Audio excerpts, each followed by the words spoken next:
Fini le traditionnel vote à main levée ou par appel nominal. Désormais, place à un dispositif électronique simple d'utilisation mis à la disposition des députés pour optimiser le processus de décision. Chaque parlementaire dispose d'un boîtier doté de 5 boutons, mais seuls 4 sont utilisés dans le cadre du vote. Le déroulement, en fait, il se fait en 2 temps. D'abord, le député signale sa présence, ensuite il vote. Et concrètement, chaque député dispose d'un boîtier intégré à son pupitre qui comporte 5 boutons de couleur et qui sont numérotés de 1 à 5. Lorsque le président de séance ouvre les opérations de vote, le député appuie sur le bouton bleu pour signaler sa présence.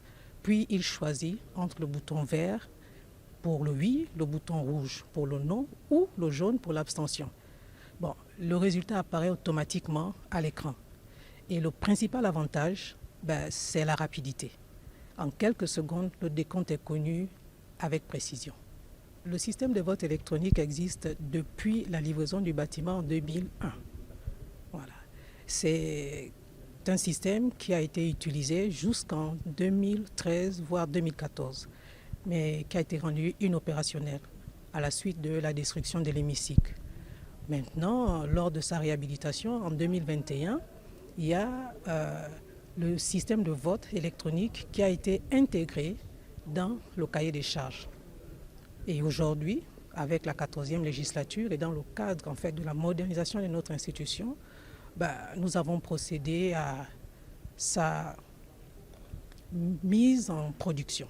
En cas de difficulté, une assistance technique est prévue. Une phase de simulation a permis également aux députés de se familiariser avec l'outil avant son utilisation effective. Ça nous a fait gagner en temps, ça nous a permis d'être plus efficaces, ça nous a permis d'être plus dynamiques.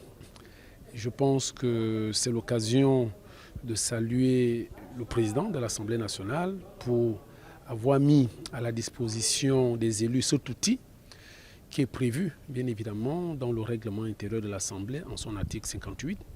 Il dit que les votes se passent par voie électronique. Et je pense que ce soir, nous avons expérimenté cet outil et nous partons aujourd'hui satisfaits. Et nous pouvons dire en la mise en place du bureau qui nous a pris plus de 8 heures de temps.